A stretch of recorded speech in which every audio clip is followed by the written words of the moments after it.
Again, very warm welcome to all of you. So now we are going to start the class. Yes. So after the our introductory part of the liver and the function of the bile, that all the things. Now in this part we are going to see the our bile pigments. जैसा कि हम सभी जानते हैं कि bile pigment दो होते हैं, बिलिरुबिन और बिलिवर्डिन। और अभी जो हम लर्न करने जा रहे हैं, इसे अगर हम प्रॉपरली लर्न कर लेते हैं तो हमारा जॉन्डिस वाला पार्ट बहुत इजी हो जाएगा। And also we have to remember कि इसे हम ज़्यादा अच्छे तरीके से अपने केमिकल वाले पार्ट में देखते हैं, मीन्स बायोकेमिस्ट्री पार्ट में देखते हैं। बट इवन क्योंकि फिजियोलॉजी में फंक्शन और अप्लाइड पार्ट बहुत इंपॉर्टेंट होता है, तो फिर से हम यहाँ पर जॉन्डिस का डिस्क्रिप्शन देखेंगे। So what we know, as you know, suppose this is the our RBC, how this bile pigment is getting form. Okay, जैसे ही इसको 120 दिन पूरा हो जाता है तो ये जाता है किसके पास? You know very well, yes, it is going to the spleen. Suppose this is the spleen. तो ये 120 दिन पूरा होने के बाद पहुंचा कहां? स्प्लीन में। और स्प्लीन में हुआ हीमोलाइसिस, और हीमोलाइसिस से आरबीसी से रिलीज हुआ हीमोग्लोबिन। ये जो हीमोग्लोबिन होता है ये टूटता है किसमें? It is breaking into the heme and globin. इसमें ग्लोबिन जो होता है that is reutilized for the synthesis of hemoglobin. Heme जो होता है हम बायोकेमिस्ट्री में लर्न कर चुके हैं, heme is breaking into the protoporphyrin 9 ring, और इसके साथ में ये रिलीज करता है Fe2 plus iron molecule. Iron फिर से रीयूटिलाइज होता है हीमोग्लोबिन सिंथेसिस में। Hope you all are aware with this basic things. Okay, suppose this is our spleen.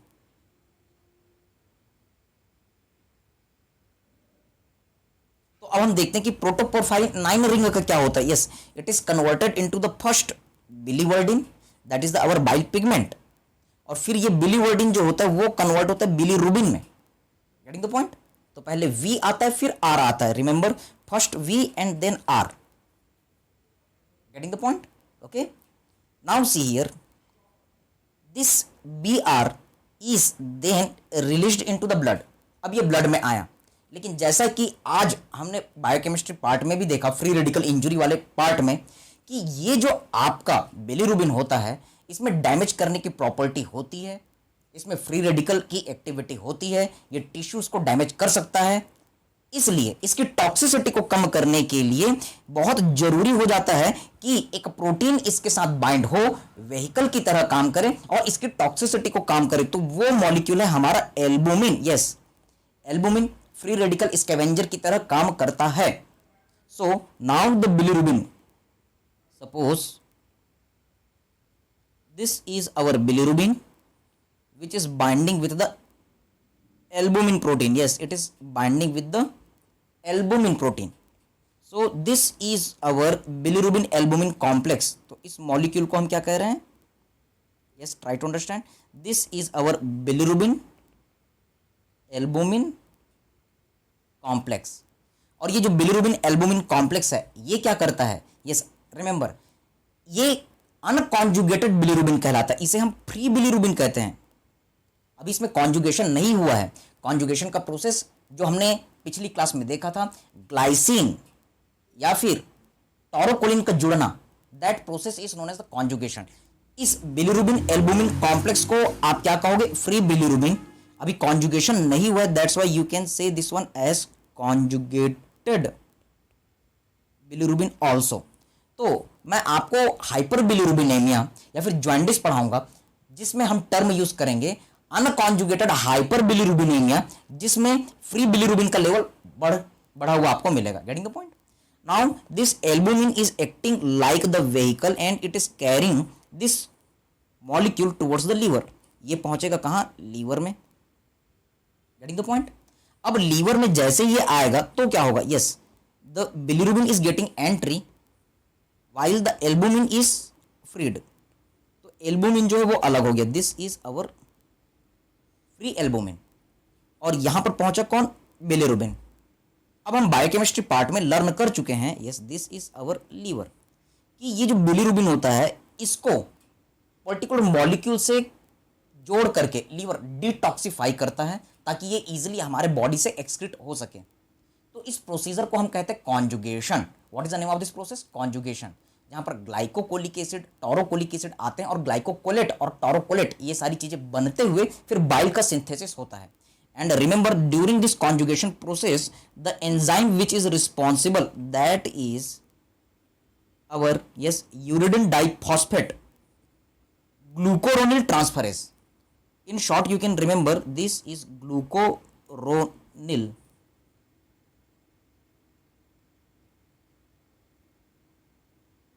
Transferase enzyme. ये वही एंजाइम है जो हम लीवर फंक्शन टेस्ट में देखते हैं। तो लीवर फंक्शन टेस्ट जब हम देखेंगे तो इसका लेवल बढ़ जाता है। Yes, uridine diphosphate, complete name क्या है? Uridine diphosphate glucuronyl transferase, otherwise you can remember the glucuronyl transferase only also. So this is the name of the enzyme, getting the point. अब ये जो बिलीरुबिन है वो कॉन्जुगेट हो गया, तो अब इसे हम कहेंगे conjugated bilirubin. Now this conjugated bilirubin is released. Yes, it is released with the our right and left hepatic duct, and then it is coming into the common hepatic duct, and then it is stored in our gallbladder. ये gallbladder में store हो जाता है। Okay, फिर जब जरूरत पड़ती है तो फैटी फूड की स्टिमुलेशन के कारण, कोलेसिस्टोकाइनिन की स्टिमुलेशन के कारण ये फिर से रिलीज होता है, and then it reaches into the our yes common bile duct. ये कहाँ पहुंचता है? It is reaching inside the common bile duct, and you all know that this common bile duct is opening into the our second part of the duodenum in sphincter of Oddi part. So yes, this is the diagrammatic presentation just. Okay, so here is the opening. You know very well the extrahepatic biliary apparatus. This is our common bile duct.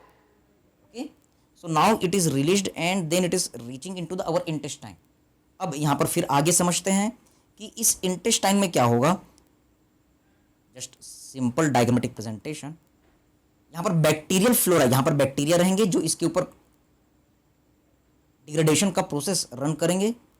So here are the various bacteria are there.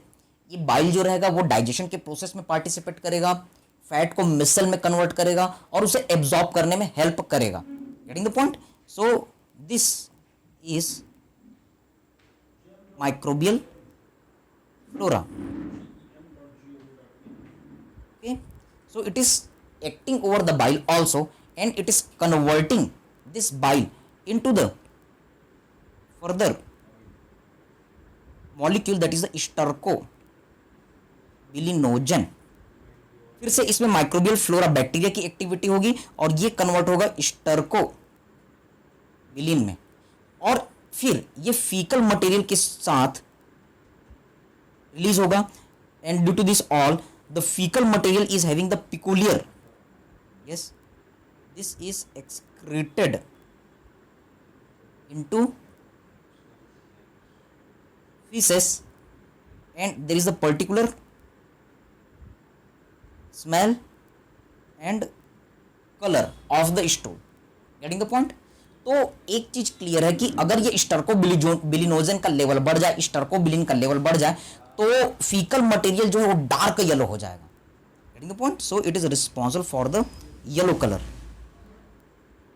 Okay, कौन है responsible? You can say the stercobilinogen which is the precursor of the stercobilin. This stercobilin is responsible. अगर ये पूरा process ज्यादा हो जाए तो dark yellow stool निकलेगा, जिससे आप बोल सकते हैं कि बिलीरुबिन ज्यादा बन रहा है, means you can say jaundice is there. Now try to understand, जब ये इंटेस्टाइन में आया तो अब अलग अलग बुक में अलग अलग डाटा दिए हुए हैं। Few books says that 90% absorb, few books says the 50% absorb. So 90 to 50% of this bilirubin is reabsorbed, and through circulation it reaches again to the liver. So try to understand, इसके ऊपर short note आता है. So this cycle 90 to 50% different textbooks they are saying different data. Okay, so this cycle between the intestine and the liver is known as enterohepatic circulation. So this is our enterohepatic circulation. In short, you will be asked at the question EHC. This is the enterohepatic circulation. Getting the point?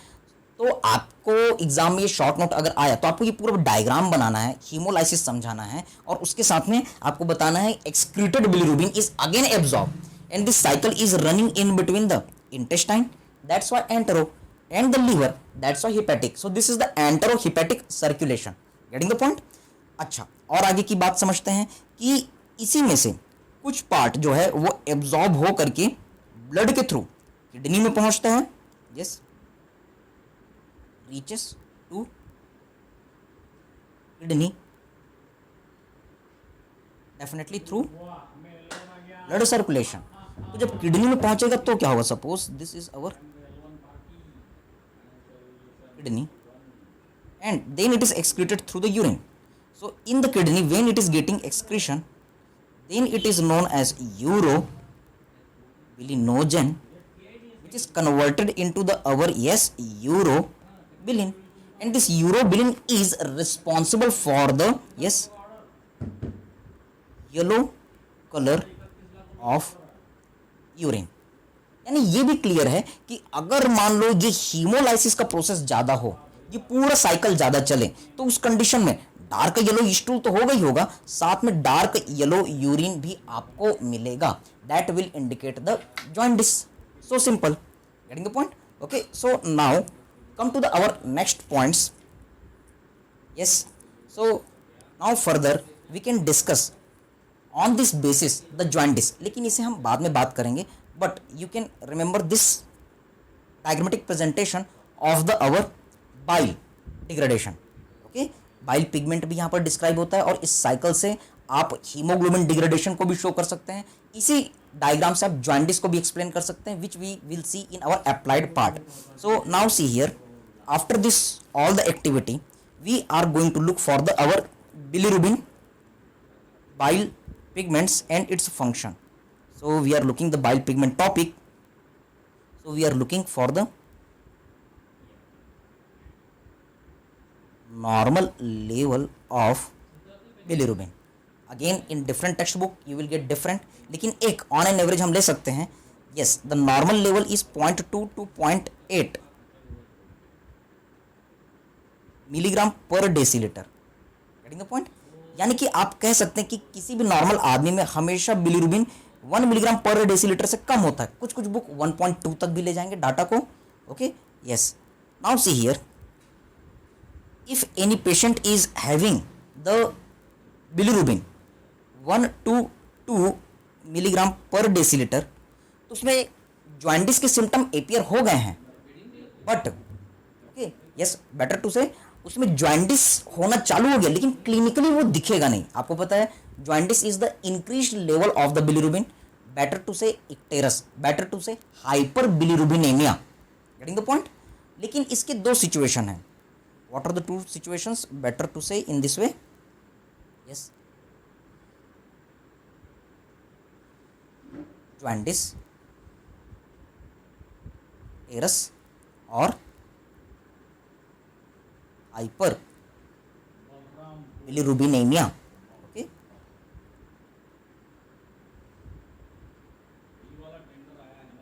so we will talk about it in our clinical part in detail, but what you have to remember, yes, two types. एक, जब clinical feature देख करके आप identify नहीं कर पाएंगे, that is सब clinical.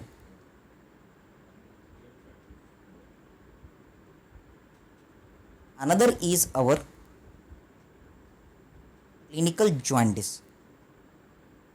Okay, subclinical jaundice when the bilirubin level is 1 to 2 milligram per deciliter, and clinical jaundice when the patient is having more than 2 milligram per deciliter level.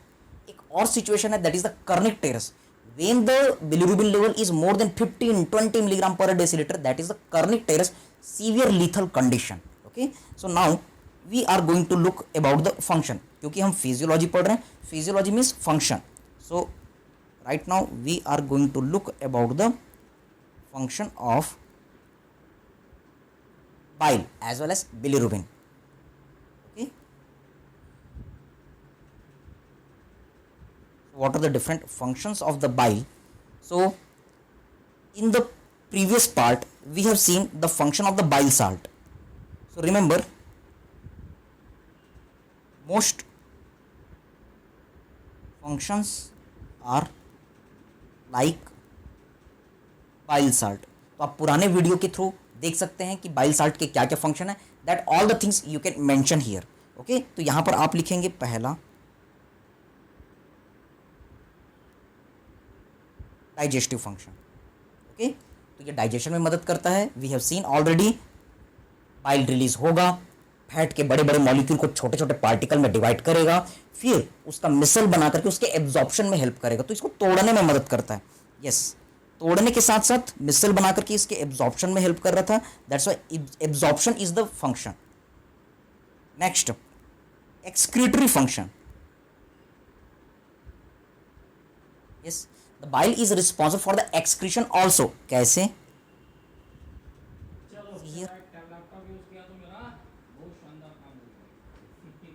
They help in excretion of,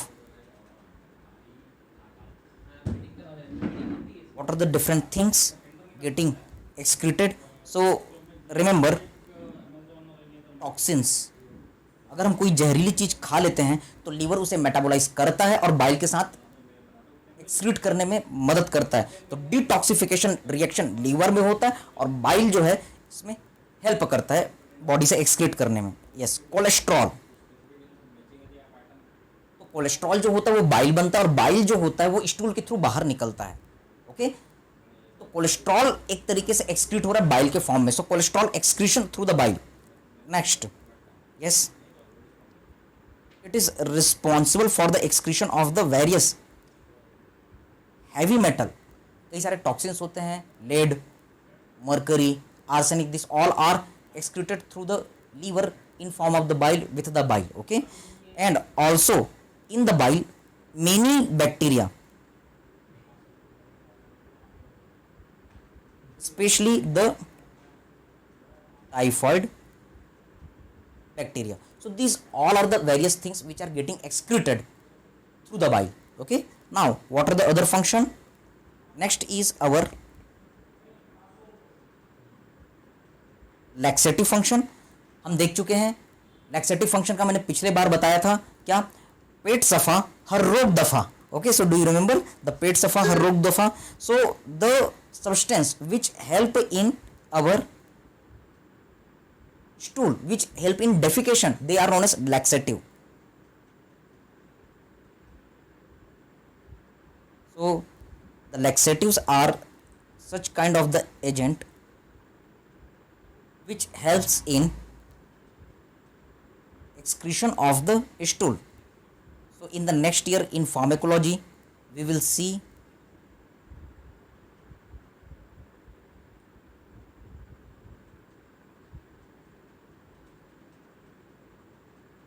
these things. Okay, so yes, पेट सफ़ा हर रोग दफ़ा.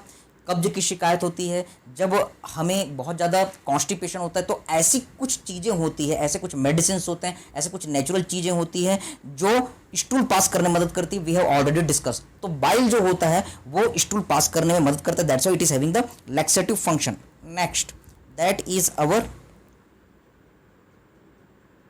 Antiseptic function.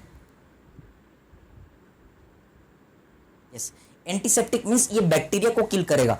कई सारे ऐसे bacteria होते हैं जो acid में मर चुके होते हैं हमारे स्टमक में, but this bile is highly alkaline. तो ऐसे बैक्टीरिया जो एसिडिक इन्वायरमेंट में जिंदा रह जाते हैं उनको मारने का काम कौन करेगा? Bile. So what you have to remember? Yes,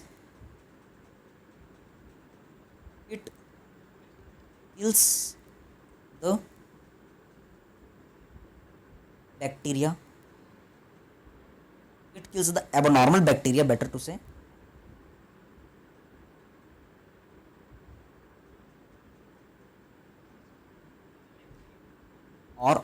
can say foreign body, foreign agents which survived in acidic effect of stomach. तो जो स्टमक में जिंदा रह गए उनको मारने का काम करता है। इसके अलावा yes, it is having detergent like action.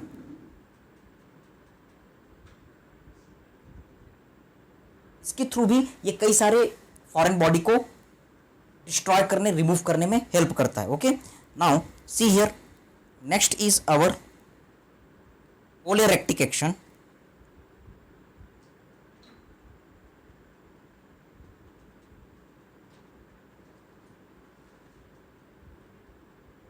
And another is our cholecog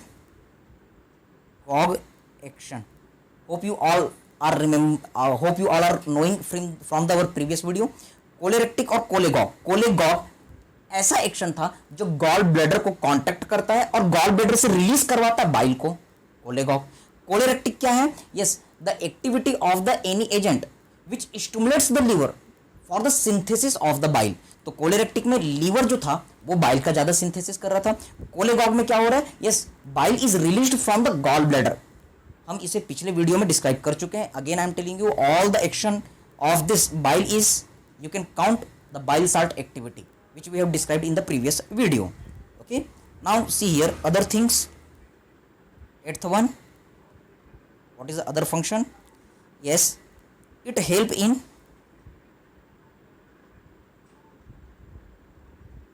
maintenance of pH in GIT.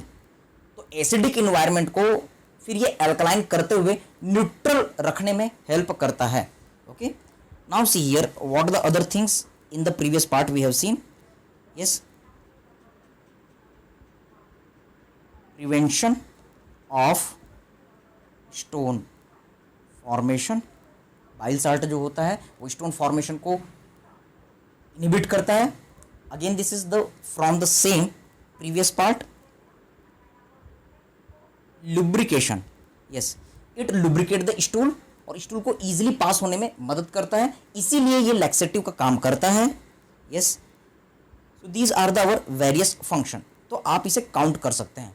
Ultimately आप बोल सकते हैं कि function of the bile, they are just the functions of the bile salt. Okay, now after this all we have completed this part. अब हम बात करते हैं लीवर की। So few points about the liver. Liver की anatomy, ये सारी चीज़ें हम देख चुके हैं। अभी हम फिजियोलॉजी की बात करते हैं।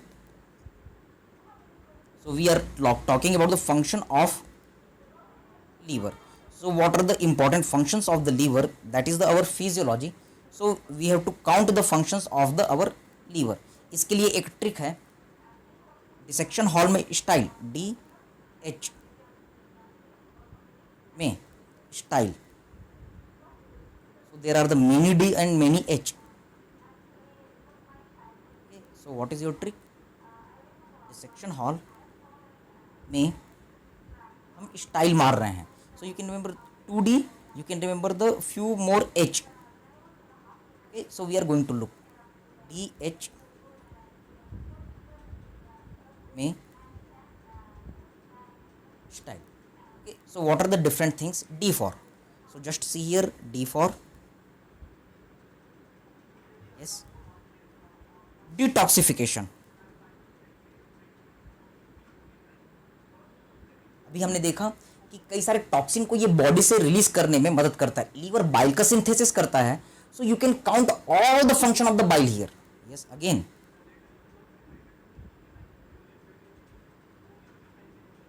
बाइल के जितने भी फंक्शन आपने पढ़े वो सारी चीजें यहां पर काउंट हो जाएंगी, क्योंकि बाइल कौन बनाता है? लीवर बनाता है. स्टोर कहां होता है? गॉल ब्लैडर में. So detoxification reaction.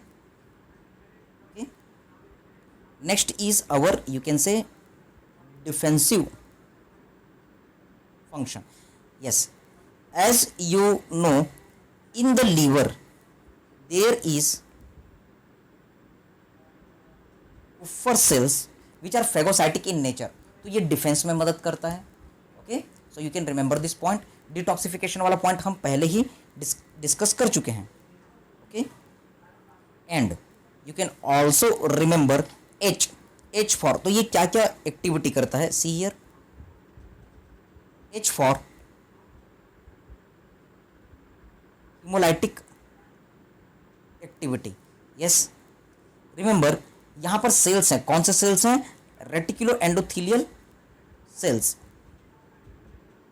Which is nothing that is a Kufar cell. तो हीमोलाइसिस हमारे स्प्लीन में होता है, लेकिन लीवर में भी रेटिकुलो एंडोथीलियल सेल्स होते हैं विच पार्टिसिपेट इन द हीमोलाइसिस। तो यहां भी हीमोलाइसिस की कुछ पार्ट आपको मिलेंगे। Okay, next what other you can से, ब्लड को तो तोड़ता है, साथ में ब्लड को बनाने में भी हेल्प करता है। So it is having the haemopoietic function also. So what you to remember, in foetus, अगर आपको पता हो up to the 3 month the RBC is synthesized in our yolk cell, लेकिन 3 महीने के बाद अब ये जो आरबीसीज हैं वो कहां पर बनते हैं, हमारे लीवर में। तो in fetus it is responsible for the hemopoiesis also. Okay, yes, other thing what you can remember, it causes storage of vitamin B12, और ये भी विटामिन B12 आपको पता है हीमोपोइसिस के लिए बहुत इंपॉर्टेंट है।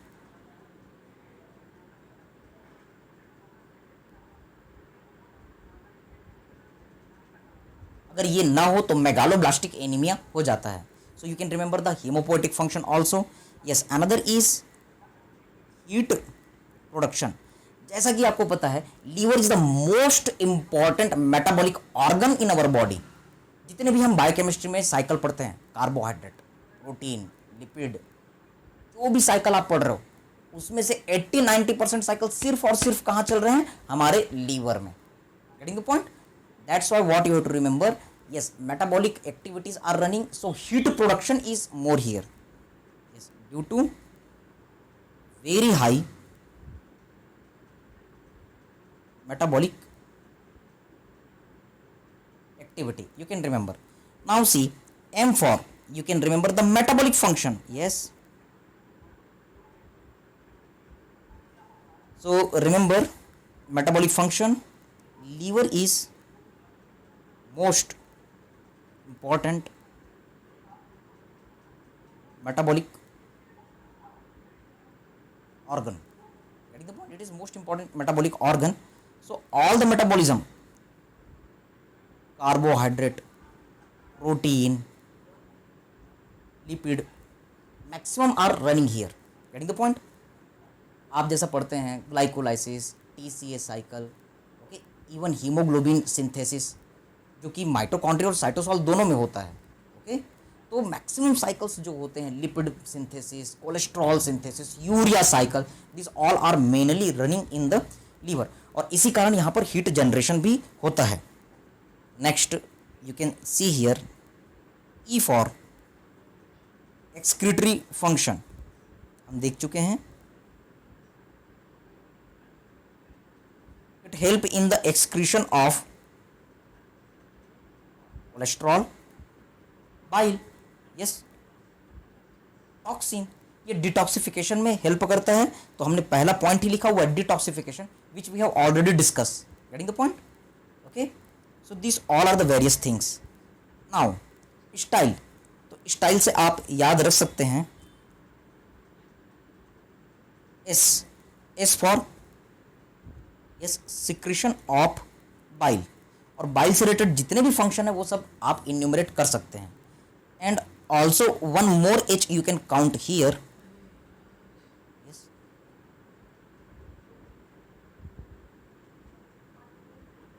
हॉर्मोन्स एंड ड्रग्स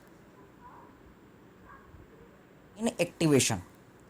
कई सारी दवाइयां होती हैं जो हम इंगल्फ कर रहे हैं, खा रहे हैं, तो वो लीवर में जाकर के ही मेटाबोलाइज होती हैं और उनकी एक्टिविटी डिक्रीज हो जाती है। So remember this liver causes inactivation of many drugs as well as the hormones also. Getting the point? Okay, so these are the our various points about the function of the liver. अब इसके बाद हम थोड़ा सा discuss करते हैं हमारे gall bladder के बारे में। We are looking for the our function part, physiology part in this unit. So now we are going to look for the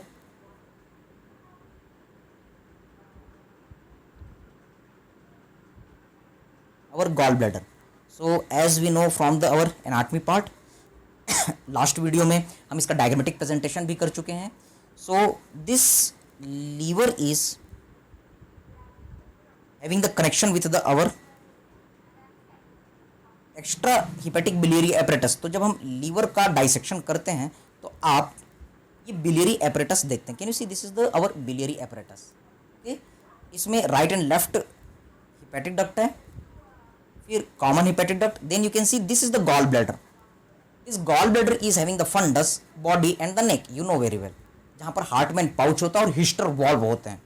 okay, so this gall bladder is responsible for the storage of the bile. जो भी bile liver से बना वो ultimately आकर के gall bladder में store होता है, फिर कॉन्सेंट्रेट होता है. So what you have to remember, the gall bladder is having the function of, yes, first storage of bile. ये बाइल को स्टोर करेगा. दूसरी चीज, yes, it is responsible for the concentration of bile. Remember, अगर मान लो 100 ml bile synthesis कहाँ हुआ, in liver, getting the point. तो इसमें से 90 ml वाटर, आपको पता है कि बाइल में 97.25% वो आपका वाटर होता है. तो जब 100 ml जैसा बाइल बना, कहाँ लीवर की बात करें तो 90 ml वाटर एब्जॉर्ब हो जाएगा इन गॉल ब्लैडर, और वो सिर्फ और सिर्फ 10 ml कॉन्सेंट्रेटेड बाइल बनेगा. ये सारा काम कौन कर रहा है, यस, आपका आंसर है gall bladder. Means 90% liquid part is absorb. तो बहुत ही गाढ़ा सिंथेसिस आपके गॉल ब्लैडर में होता है. So this is the concentration mechanism. Also it add the mucin part in our bile. Okay, now see here what are the other function, yes, alteration of pH of bile.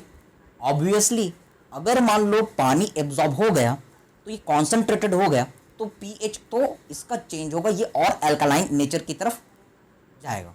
Now come to the next, yes, it is also secreting the mucin. Mucin जो होता है वो चिपचिपा होता है. So it causes, yes, acts as lubricant, okay, which helps in movement of food in intestine, as well as ये mucin जो है वो लैक्सेटिव फंक्शन में भी हेल्प करेगा. स्टूल को इजीली स्लिप करेगा, स्टूल को इजीली डेफिकेट करने में मदद करेगा. Getting the point. Next, indirectly also help in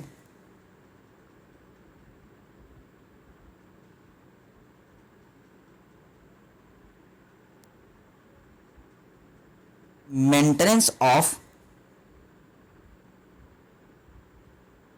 pressure in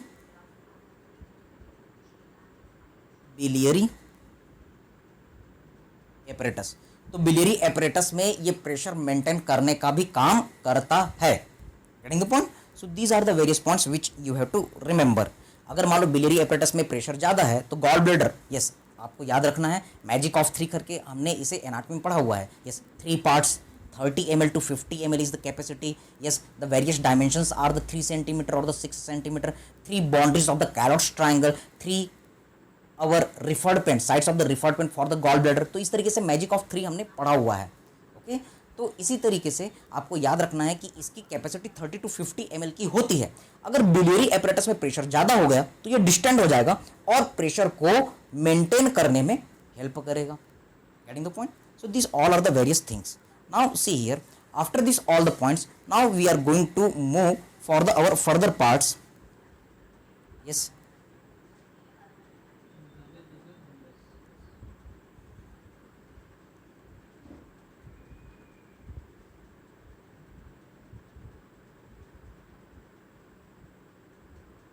so here the various things we have already discussed. Okay. Here There are the few activity you can see here. Formation of the bile and the liver. So we can take the knowledge from these points. Yes, you can follow the textbook.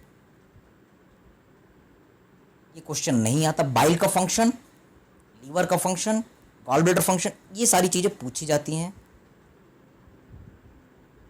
एक reading हम इसकी कर लेते हैं। Regulation of the bile secretion is not important, but even we are going to look for one time. And yes, then we are going to look for the our applied physiology, जहां से question आते हैं। Jaundice के बारे में आपसे पूछा जाता है। We will look for the jaundice and here the hepatitis is also given. Yes, we will talk about the differences between the three types of the jaundice. Important question. हम ये बायोकेमिस्ट्री में देख चुके हैं, एक बार फिजियोलॉजी में भी देखेंगे। Okay, so these are the various things. So just right now I am going to tell you less important things, unexpected. अगर मान लो पूछ दिए तो पूछ दिए, otherwise these are not too much important, viva में पूछे जा सकते हैं। But the function of the liver, function of the gall bladder, you can say function of the bile, function of the bile salt, this all the things are asked. Okay, वो viva के बहुत अच्छे question होते हैं, theory में भी आ सकते हैं। See here, this is our liver. Liver में आप देख रहे हैं कि cholesterol, sodium, potassium, calcium chloride, water, bile acid, bile pigment, ये सभी के सभी सिक्रेट हो रहे हैं। कॉमन हिपैटिक डक्ट के थ्रू वो आ रहे हैं, फिर इसके बाद वो सिस्टिक डक्ट के थ्रू हमारे गॉल ब्लैडर में स्टोर हो रहे हैं। गॉल ब्लैडर जो होता है वो सोडियम, बाइकार्बोनेट, क्लोराइड, वाटर, इनका एब्जॉर्प्शन करके इसको कॉन्सनट्रेट कर रहा है, तो ये बहुत कॉन्सनट्रेटेड फ्लूइड बन जाता है। And in case of the release of the cholecystokinin और fatty food, yes, then it is released into the our GIT through the common bile duct. अब यहाँ आ करके see here through the portal vein it is again absorbed and it reaches into the bile. तो यही जो cycle है that is our enterohepatic circulation, इसके ऊपर short note आता है। okay?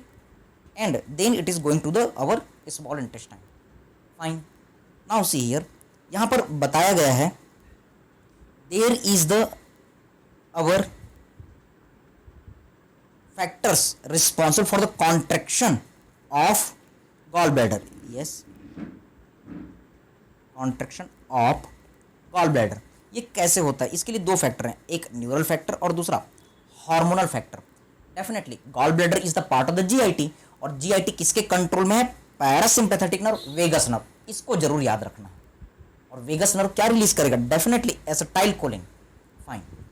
हार्मोनल फैक्टर्स में आपको याद रखना है कि फैटी फूड जो होता है वो गॉल ब्लैडर को कॉन्ट्रैक्शन करवाता है।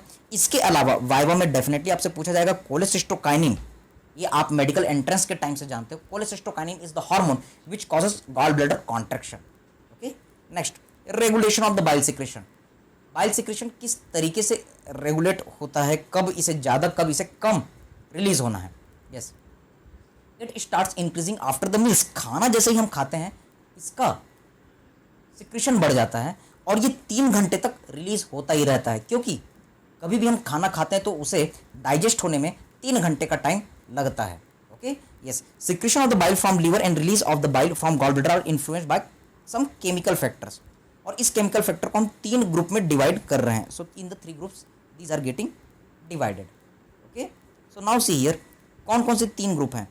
कोलेरेक्टिक, I told you already in the previous class, और अभी भी हमने थोड़ा सा डिस्कस किया है, फिर से उसे हम बात करते हैं। कोलेरेक्टिक, कोलेगॉग एंड हाइड्रोकोलेरेक्टिक एजेंट। कोलेरेक्टिक्स किसे कहते हैं? Yes, this is for your viva. और कोलेगॉग किसे कहते हैं? यस, देखिए इसमें कोलेरेक्टिक आर आया, लीवर में आर आया, तो आपको याद रखना है R R is your friend. Yes, the substance which increases the secretion of the bile from the liver. Liver से अगर बाइल का सिक्रेशन ज्यादा करवाएगा, ऐसे एजेंट को हम कोलेरेक्टिक कहेंगे। कोलेगॉग की अगर आप बात करोगे, जी आया, एक बार नहीं 2 बार जी आया, so it is the agent which is stimulating the gall bladder for the release. ये जी आपका यहाँ पर दोस्त है। तो इस तरीके से बेटा आपको ये याद रखना है। Getting the point? यस, फिर से समझने की कोशिश करते हैं। Substance which increases the secretion of the bile from the liver, liver से अगर बाइल का सिक्रेशन बढ़ा रहा है तो उसे हम कोलेरेक्टिक एजेंट कहेंगे। कौन कौन सी चीजें हैं जो बाइल सिक्रेशन लीवर से बढ़ाएंगी? एसिटाइल कोलिन, क्योंकि ये पैरासिम्पैथेटिक है। कोलेसिस्टोकाइनिन में भी एक्टिविटी होती है, बाइल साल्ट में भी एक्टिविटी होती है। Getting the point? तो आप इसे याद रख सकते हैं, A B C. Can you see? A, दो ए, एक बी और एक C. So what are the different?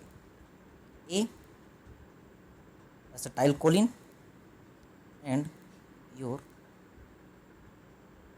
acid kind. Okay. B for you can see the bile salt, and C for you can say cholecystokinin. Getting the point? Okay. So these all are the things. Now see cholegog. Cholegog में आप क्या बोल रहे हैं? Gall bladder की activity. Okay. So yes, it is responsible for the contraction of the gall bladder. Now see here, cholagogue कौन कौन है? तो बाइल साल्ट है, कैल्शियम है, fatty acid, amino acid, inorganic acid, this all the things आप bile salt याद रख सकते हैं. Cholecystokinin is also enhancing by the contraction, तो इसे भी आप इंक्लूड कर सकते हैं. नाउ हाइड्रोकोलेरेक्टिक एजेंट किसे कहते हैं? Yes, These are the substance which causes secretion of the bile. आप अपने टेक्स्ट बुक को फॉलो करते जाइए, एक रीडिंग हमको साथ में लेती जानी है. So secretion of the bile from the liver with a large amount of the water. पानी भी ये ज्यादा निकालता है, तो इसलिए हम क्या बोल रहे हैं? हाइड्रो. हाइड्रो का मतलब वाटर, कोलेरेक्टिक मीन्स लीवर. ओके, तो ये सारे एजेंट्स होते हैं. So these are the various things. So these are the various points. Now we are getting entry in our clinical part. So now we are looking for the clinical physiology. तो final result क्या रहा इस chapter में? Liver की anatomy हमने पहले देखी, that is not important for the physiology, लेकिन उसका आइडिया होगा तभी आप फिजियोलॉजी की चीज़ों को डील कर पाओगे. नेक्स्ट चीज बेटा आपको क्या याद रखना है? Yes, bile. बाइल सिंथेसिस जो आप बायोकेमिस्ट्री में पढ़ते हो वो यहाँ नहीं पूछा जाएगा. बाइल डिग्रेडेशन कैसे होता है वो पूछा जाएगा. उसके बेसिस में जॉइंडिस आपको बताना है, that is very important. Types of the jaundice very important. और आपको क्या याद रखना है? Function of the liver, function of the gallbladder, function of the bile, function of the bile salt. So these are the your questions from this chapter. Okay, so right now we are going to talk about the our jaundice. Okay, what is a jaundice? You can say the yellow discoloration of the skin or mucosa. Better clinical name, as I told you, hyperbilirubinemia. ये word आपको clinical में ज़्यादा मिलेगा. HBR is the term. Okay, so first if this question is asked you have to write down the definition. What is your definition? Yes, definition is yellow discoloration of skin, mucous membrane. Also you can say deeper issues known as jaundice. Okay, the best side to see the jaundice is sclera, क्योंकि ये sclera जो है ये whitish color का है. These are the viva question. Best side is the sclera, remember, क्योंकि ये white color का होता है तो white background में yellow color बहुत अच्छा दिख जाता है. And remember there is the elastin protein which is having high affinity for bilirubin. और आपको ये भी याद रखना है कि बिलिरुबिन जो रहता है इलास्टिन के साथ बाइंड होकर के स्किन में डिपॉजिट हो जाता है एंड कॉजेज द ईचिंग. तो जॉइंडिस के जो पेशेंट होते हैं उनमें खुजली की बीमारी होती है, बंदर को इधर खुजलाते रहते हैं. तो जब आप क्लिनिकल में जाओगे तो डॉक्टर आपसे पूछेंगे अगर आपने जॉइंडिस का पेशेंट देखा तो आपने खुजली की हिस्ट्री ली कि नहीं. आपने पेशेंट को पूछा कि नहीं खुजली हो रही है कि नहीं हो रही, हो रही है तो कब से हो रही है. कपड़े को उठा करके देखना पड़ता है, स्क्रैचिंग के पूरे मार्क्स होते हैं. So it irritates the skin, you will see in your clinical. Okay, so now we are going to look for the our types of the jaundice. As you know, these are the three types: prehepatic, hepatic, and the post-hepatic jaundice. Okay, so one by one we are going to talk about this all the types of the our jaundice: prehepatic, hepatic, and the post-hepatic jaundice. So again, try to understand. आपको वही hemolysis वाला चीज फिर से बताना है. This is the RBC. इसमें हुआ था hemolysis. ये अंकल पहुंचे थे हमारे यस स्प्लीन में, और स्प्लीन में I am making in the short yes it was degraded into the biliverdin and ultimately bilirubin. Detail cycle बेटा आपको वहां से लिखनी है। Now this bilirubin was bound with the albumin, so there is the formation of bilirubin albumin complex which was known as the free bilirubin, also you can say unconjugated bilirubin। Okay, अब ये गया था liver में, और liver में हुआ था conjugation bye ग्लूकोरोनिल transferase enzyme. फिर इसके बाद ये पहुंचा था इंटेस्टाइन, और ये पहुंचा था कहां, किडनी में। Only that points I am showing which are important for the jaundice. So just see here to the our common bile duct. Okay, now see here.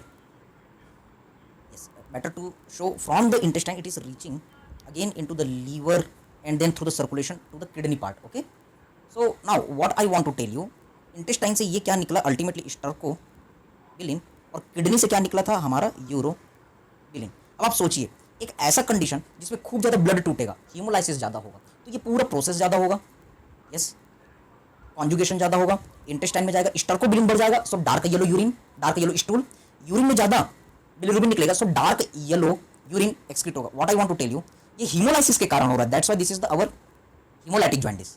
Okay, this is our hemolytic jaundice, क्योंकि ये phenomena liver के पहले की बात है, इसलिए प्रीहिपैटिक jaundice. Next हम ऐसा जॉइंटिस पढ़ेंगे जिसमें कॉज लीवर के अंदर होगा, लीवर में कोई खराबी हो गई तो कॉन्जुगेशन नहीं हो रहा है, तो उस कंडीशन में बिलिरुबिन एल्बुमिन कॉम्प्लेक्स या अनकॉन्जुगेटेड बिलिरुबिन का लेवल बढ़ जाएगा, तो ये लीवर के अंदर की प्रॉब्लम है। Okay, so we will see that situation also. Okay, liver के अंदर की प्रॉब्लम है, तो उसमें अनकॉन्जुगेटेड बिलिरुबिन, और मैं आपको बताऊंगी कॉन्जुगेटेड बिलिरुबिन भी बढ़ेगा, यहाँ कॉन्जुगेशन का प्रोसेस हो रहा है, कैसे इसका लेवल बढ़ेगा वी विल सी। तो लीवर में प्रॉब्लम है, that's why it is our hepatic jaundice और intrahepatic jaundice. Next cause you can see, अगर मान लो प्रॉब्लम कॉमन बाइल डक्ट में है, ये ब्लॉक हो गया तो बाइल रिलीज ही नहीं होगा, तो ये लीवर के बाद का फिनोमिना है, that's why it is post hepatic jaundice. Also you can से अवर यस ऑब्स्ट्रक्टिव जॉइंटिस। तो इस तरीके से जॉइंटिस के तीन टाइप है, प्री हिपैटिक लीवर के पहले, हीमोलाइटिक जॉइंटिस, हिपैटिक और इंट्राहिपैटिक, और लीवर के बाद मींस पोस्ट हिपैटिक, क्योंकि ऑब्स्ट्रक्शन के कारण हो रहा है, that's why obstructive jaundice. Getting the point? So what I want to tell you, there are the types of the jaundice. What are the types of the jaundice? First we are talking about the pre hepatic jaundice. अब simple हमको calculation करना है, गणित लगाना है। See here, yes, why it occurs due to excessive haemolysis. अगर बहुत ज़्यादा हीमोलाइसिस होगा तो उस पेशेंट में आपको हीमोलाइटिक एनीमिया भी मिलेगा, एमसीक्यू। और आपको पता है कि हीमोलाइटिक एनीमिया के क्लासिकल एग्जांपल कौन है? Sickle cell disease, thalassemia. तो सिकल सेल डिसीज, थैलेसेमिया में आपको जॉइंटिस के मिलने के चांसेस काफी बढ़ जाते हैं। So this is your medicine integration also. Now see here, अगर हीमोलाइसिस ज्यादा होगा तो बिलिरुबिन एल्बुमिन कॉम्प्लेक्स ज्यादा बनेगा, so there is the more synthesis of unconjugated bilirubin. इसीलिए इस सिचुएशन को हम अनकॉन्जुगेटेड हाइपर बिलिरुबिनेमिया भी कहते हैं, एमसीक्यू। और बायोकेमिस्ट्री में फिजियोलॉजिकली इंपॉर्टेंट नहीं है। Again it is two types.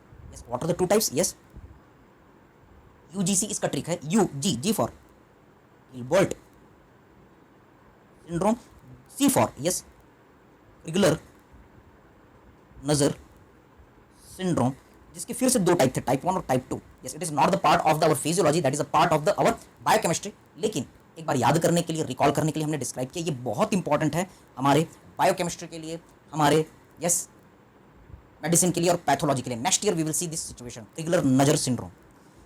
Yes, now see here, आप बोल सकते हैं unconjugated bilirubin, that is nothing, that is our pre bilirubin. So this is rest in the blood. तो ये फाइंडिंग आपको मिलेगी, you have to remember this point. Now see here, अब ये कहाँ गया? लीवर में। लीवर में क्या हुआ? Yes, conjugation. लीवर नॉर्मल है तो कॉन्जुगेशन भी नॉर्मल होगा क्योंकि ज़्यादा हीमोलाइसिस हो रहा है, ज़्यादा बिलिरुबिन बनेगा, ultimately increase excretion in faeces, more excretion in urine. इसलिए फीकल मटेरियल कैसा हो जाएगा? डार्क येलो, इसलिए यूरिन कैसा हो जाएगा, yes dark yellow urine, dark yellow stool. So these are the finding. Means एक पेशेंट आपके पास आ रहा है, जॉन्डिस के सारे फीचर है, yellow sclera, yellow conjunctiva, okay, yellowness of the face, skin, mucous membrane below the tongue, itching problem is there, okay, and he is giving the complaint of the dark yellow urine, dark yellow stool, as well as all the features of the anemia। Investigation की जरूरत नहीं है, आप diagnosis बना सकते हो, he is the patient of the jaundice, haemolytic anaemia. अब आपको रूल आउट करना है कि ये हीमोलाइसिस हो क्यों रही है। Getting the point, okay. So these are the various points. Now see here, अगर हम इसकी इन्वेस्टिगेशन करना चाहें तो क्या क्या चीजें मिलेगी। Yes, you will get increase level of the unconjugated bilirubin in blood और सीरम, और ऐसे कंडीशन में हमको क्या मिलता है, yes we get the our in direct Vandenberg test, जो हम लीवर फंक्शन टेस्ट में, ऑर्गन फंक्शन टेस्ट में हमारे बायोकेमिस्ट्री में पढ़ते हैं। इसमें हम एक सॉल्यूशन लेते हैं, सीरम लेते हैं, उसमें सॉल्यूशन को हम मिक्स करते हैं। अगर मान लो कलर जो है एसीटोन चेंज ना हो, लेकिन जैसे हमने एसीटोन अल्कोहल मिलाया तो थोड़े समय बाद अगर कलर चेंज हो जाता है within few second, then it is indirect Vandenberg test positive. Getting the point. So indirect Vandenberg test is positive, then it is saying about the unconjugated hyperbilirubinemia, pre-hepatic jaundice. Okay, unconjugated hyperbilirubinemia and pre-hepatic jaundice you can say. Yes, अगर हम इसमें liver से related investigation करते हैं, so what are the different liver investigations? First liver function test, तो liver function test जो है वो आपको मिलेगा नॉर्मल। सेकेंड, लीवर आपका नॉर्मल है तो हम एल्बुमिन ग्लोबुलिन रेशियो देखते हैं, तो आपको पता है कि नॉर्मल एल्बुमिन ग्लोबुलिन रेशियो मिलता है 1.7:1। We will see in our blood unit, क्योंकि लीवर में एल्बुमिन ग्लोबुलिन का सिंथेसिस हो रहा है, except gamma globulin which is synthesized in our plasma cell. Normal इसका अगर आप रेशियो निकालेंगे तो 1.7:1, या फिर आप कह सकते हैं 2:1 अप्रोक्सीमेटली, ये भी आप बोल सकते हैं, क्योंकि लीवर में कोई गड़बड़ी नहीं है इसलिए ये रेशियो नॉर्मल रहेगा। Next you can see that hemorrhagic tendency absent, क्योंकि आपको पता है क्लॉटिंग फैक्टर जो होते हैं वो लीवर में बनते हैं, क्योंकि लीवर नॉर्मल है तो क्लॉटिंग फैक्टर जो है वो नॉर्मल है, तो वो पेशेंट में अगर चोट लगेगी तो क्लॉटिंग सही तरीके से होगा, BT CT, okay, all the blood related test will be normal, LFT will be normal, got the point, okay. तो इतनी सारी चीजें। अब हम बात करते हैं हमारे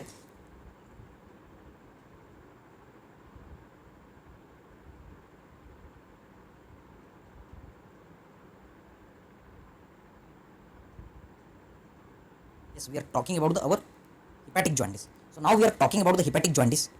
yes, ये क्यों होता है jaundice due to liver damage. तो हम देखते हैं कि लीवर डैमेज के कॉज क्या क्या। पहला, alcohol. Alcohol is the most common cause of the liver injury in not only India but in world. Alcohol पीने से क्या होता है, cirrhosis. So this cirrhosis is very common cause. Cirrhosis का मतलब आप बोल सकते हैं अभी फर्स्ट ईयर के लेवल में fibrosis of the liver, fibrosed and shrunken liver is known as cirrhosed liver, okay. और क्या क्या चीजें हो सकती हैं आपको याद रखना है, हेपेटाइटिस। हेपेटाइटिस के कई सारे कॉज, उनमें से एक मेन जो है that is a viral hepatitis. Hope आपने हेपेटाइटिस बी का इंजेक्शन लगवाया है, अगर नहीं लगवाया है तो आप अपने बैचमेट के साथ बैच बनाओगे और अपने हॉस्पिटल में जा करके हेपेटाइटिस बी का इंजेक्शन जरूर लगवाओगे, that is very important, okay. So viral hepatitis ये causes the liver injury. So what you have to remember, liver में अगर डैमेज हो गया तो लीवर में कॉन्जुगेशन होता था, सो डिक्रीज कॉन्जुगेशन इन लीवर, और अगर लीवर में कॉन्जुगेशन कम हो रहा है तो इस कारण yes there is a decrease urobilinogen as well as decrease stercobilinogen synthesis. इसलिए यूरिन जो रहेगा वो पेल रिलीज होगा, येलो नहीं रहेगा, येलो से लाइट कलर का रहेगा। यस, नॉर्मल जैसा अपीयरेंस होता है यूरिन का वैसा नहीं रहेगा, pale urine you will see, and stercobilinogen is also less released, इसलिए आपको क्ले कलर स्टूल या फिर आप बोल सकते हैं पेल स्टूल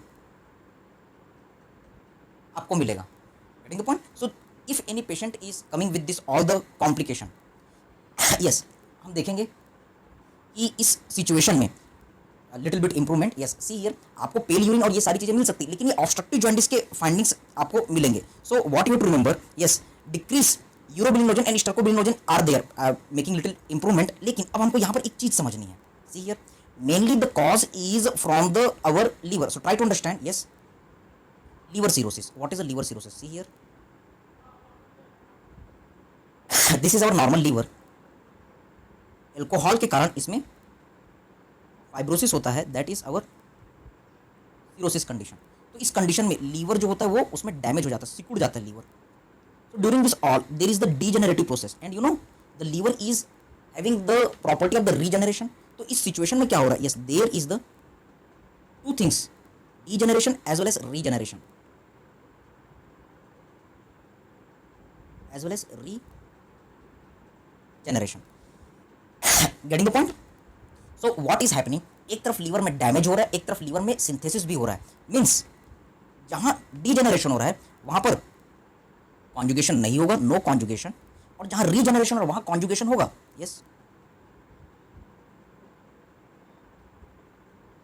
गेटिंग द पॉइंट. तो जहां पर कॉन्जुगेशन होगा वहां पर उस लीवर वाले पार्ट में स्टर्कोबिलिनोजन, यूरोबिलिनोजन सिंथेसिस होंगे. तो अल्टीमेटली अब ये सिचुएशन क्या हो रहा है? Yes, this situation is now not fix. सो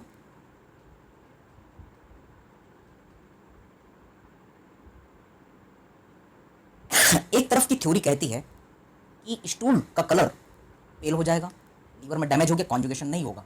दूसरी तरफ की थ्योरी कहती है कि हाँ उसमें रीजनरेशन हो रहा है, तो इस कारण से डार्क येलो यूरिन बनने के चांसेस है. Means that urine and stool colour is not too much reliable factor in this part. Okay, so it may be pale, it may be the normal also. Okay, now see here after this all we are going to look for the our investigation की हम बात करते हैं. तो investigation में क्योंकि degenerated part भी है और रीजेनरेटेड पार्ट भी है, so what you will gate? Yes, increase conjugated and increase unconjugated bilirubin. दोनों टाइप के बिलिरुबिन के लेवल आपको बढ़े हुए मिलेंगे. Getting the point? नेक्स्ट, इस कारण से क्योंकि कॉन्जुगेटेड बिलिरुबिन जब बढ़ा हुआ रहता है तो आपको मिलता है डायरेक्ट पॉजिटिव वांडेनबर्गर टेस्ट, और अनकॉन्जुगेटेड बिलिरुबिन अगर बढ़ा हुआ रहता है तो इसे हम कहते हैं इन डायरेक्ट पॉजिटिव वांडेनबर्ग टेस्ट. दोनों टाइप के टेस्ट आपको मिलेंगे. डायरेक्ट पॉजिटिव टेस्ट किसे बोलते हैं? आपने सीरम लिया पेशेंट का, उसमें आपने वांडेनबर्ग रिएजेंट डाला, इमीडिएट कलर चेंज मिल लिया, no need to add acetone और alcohol, that is direct positive. Indirect किसे कहते हैं? यस, आपने पेशेंट का सीरम या ब्लड लिया, फिर आपने वांडेनबर्ग रिएजेंट डाला, कोई कलर चेंज नहीं हुआ, then you are adding the acetone or alcohol and then within 30 seconds 1 minute you are getting color change, that is indirect positive. Means such kind of the activity is known as biphasic reaction. तो hepatic jaundice में आपको biphasic reaction positive मिलेगा. And then we are going to talk about the our liver test. अब हम liver test की बात करते हैं. तो लीवर इन्वेस्टिगेशन जब हम करेंगे तो पहला लीवर फंक्शन टेस्ट एबनॉर्मल, क्योंकि लीवर डैमेज है तो लीवर की जितनी भी एक्टिविटी है, जितने भी लीवर के टेस्ट है, all will be abnormal. Next, yes, albumin globulin ratio that will be reverse, क्योंकि लीवर का डैमेज हो गया और लीवर में ही तो आपके एल्बुमिन और ग्लोबुलिन का सिंथेसिस होता है. तो इस कंडीशन में क्या हो रहा है? Albumin synthesis is depressed, globulin synthesis is also depressed, लेकिन प्लाज्मा सेल में जो ग्लोबुलिन बन रहा है वो तो नॉर्मल बन रहा है. तो अब उल्टा हो जा रहा है, ग्लोबुलिन का लेवल बढ़ा हुआ मिलेगा, एल्बुमिन का लेवल आपको कम मिलेगा. So this is very important point. ये आपको पूछा जाएगा. Albumin globulin ratio is reversed in which condition? Answer is hepatic jaundice. And another one, क्योंकि लीवर में डैमेज है तो क्लॉटिंग फैक्टर अफेक्ट होंगे, that's why you can say that hemorrhagic tendency present, bleeding disorder उसमें आपको मिलेंगे. Okay, so this all are the our liver test. Now we are going to talk about the our post hepatic jaundice. Now we are talking about the post hepatic jaundice. Yes, it is very important. So we are going to talk about our post hepatic jaundice part. Yes, so what will happen in the our post hepatic jaundice? So we are going to look for that situation.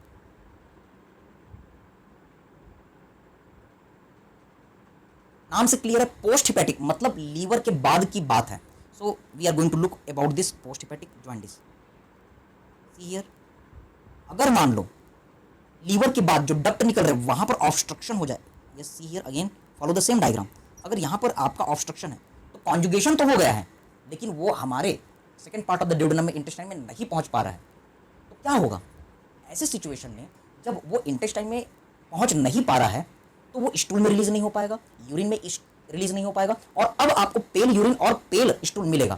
Okay, conjugation liver is totally normal. Okay, ये क्यों हो सकता है, stone के कारण हो सकता है, वर्म्स के कारण हो सकता है, ये सारी चीजें रहेंगी। Getting the point? So just see here post hepatic jaundice, yes mainly it occurs due to obstruction in extra hepatic biliary apparatus you can say. तो ऑब्स्ट्रक्शन के कॉज क्या क्या हो सकते हैं, स्टोन हो सकता है, यस वर्म्स हो सकते हैं, लिम्फ नोड के कारण ऑब्स्ट्रक्शन हो सकता है, कैंसर के कारण, सपोज पैंक्रियाटिक हेड जो है उसमें कैंसर हो गया, आपको पता है कि जहां कॉमन बाइल डक्ट ओपन होता है वहीं पर पैंक्रियास भी होता है, so in clinical condition you will see cancer of the head of the pancreas, अगर उसका इनलार्जमेंट हुआ तो बाइल डक्ट ऑब्स्ट्रक्ट हो गया। Now see here in this situation what will happen due to this all the situation, this jaundice is also known as obstructive jaundice.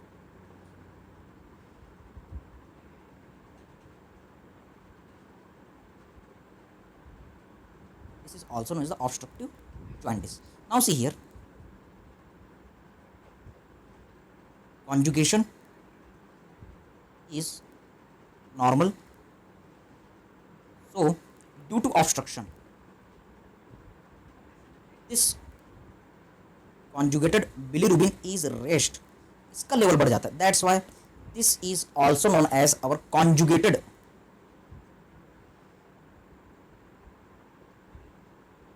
hyperbilirubinemia, and this conjugated hyperbilirubinemia again two main types. Yes, CDR was the trick, ये हम biochemistry में देखे थे.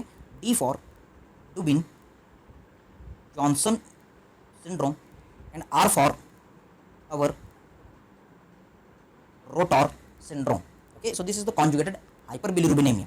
Now see here, this conjugated bilirubin, it gives direct positive von den Berg test. So this is also your important MCQ. Okay, and now see here, due to obstruction, urobilinogen, stercobilinogen, these all are not reaching. Yes, the urobilinogen, stercobilinogen, these all will not reach to the our intestine.